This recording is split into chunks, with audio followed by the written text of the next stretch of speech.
guys, this is Nina Yang with Waffle Flower Crafts. We're focusing on the Stitching Heart template stamp from our DT Mix stamp set today. It is requested by design team member Kim Kesty. I played with the stamp and some threads for about an hour and created myself a reference card. Here are the 3 hearts showcasing 9 ways to stitch this heart stamp. Here's a quick tip. The busier the pattern is, the less strands of thread that you'll use. I used 3 strands on my first heart, and I wish I used 3 strands instead of 6 on my second heart, since it looks a little too busy to me right now.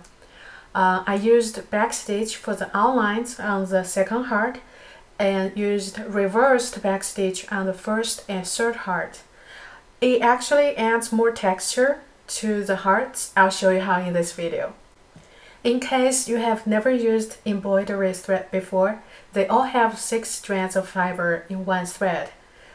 You just untwist it to get less strands of fiber for your project. Okay, let's get started. You'll also need a piercing tool for your project.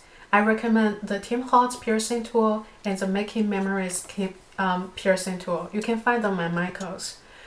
Here's my squirt cut base. Oh, and also you'll need a mouse pad or some craft foam to go underneath your paper when you're piercing so you don't damage your desk. I don't want the template stamp to show up on my finished project, so I used Versamark ink to stamp it on my craft card base. Then I'm just using the piercing tool to poke through the dotted lines. I'll skip this part to save us some time. Here's a kind reminder. Don't push your piercing tool too hard. I had 3 layers of craft foam on my desk and it still ended up on my desk. Well, now we know.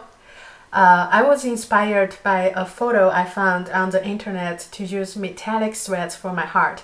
You can find more details in my blog post. I linked it in the description. Here's the heart we'll be stitching today. We're using the diagonal stitches and also the reversed backstitch on the outline. We're going to stitch the diagonal lines first. I'm using my reference card and count holes I needed to start. Thread it through. I'm going to use a piece of Scotch tape to hold the loose end on the back of the card. And then I just keep counting the holes and thread them diagonally. I'll actually skip this part since it's simple stitching, and we're getting started on how I did the reversed backstitch on the outline.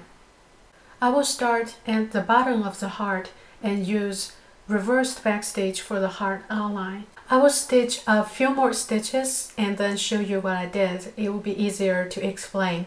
I'm not an expert in stitching. I just hope showing you what I did will help you if you're new to this.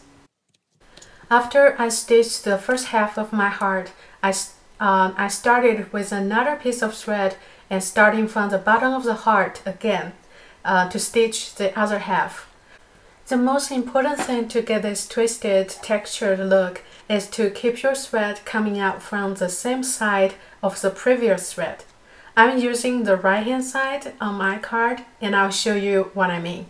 One more stitch here and I'll show you what I mean. Skip a hole and stitch into the second hole on the front.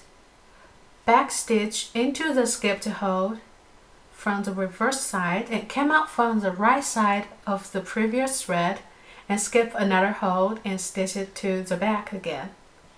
See? You can see on the back it's a backstitch on the back and reverse the backstitch on the front. Okay?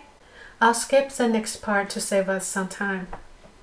When I'm getting ready to finish my stitches, I found that I have a weird stitch at the very bottom of it, so I just stitch one more time just to finish it so it can have sort of an even thickness of border.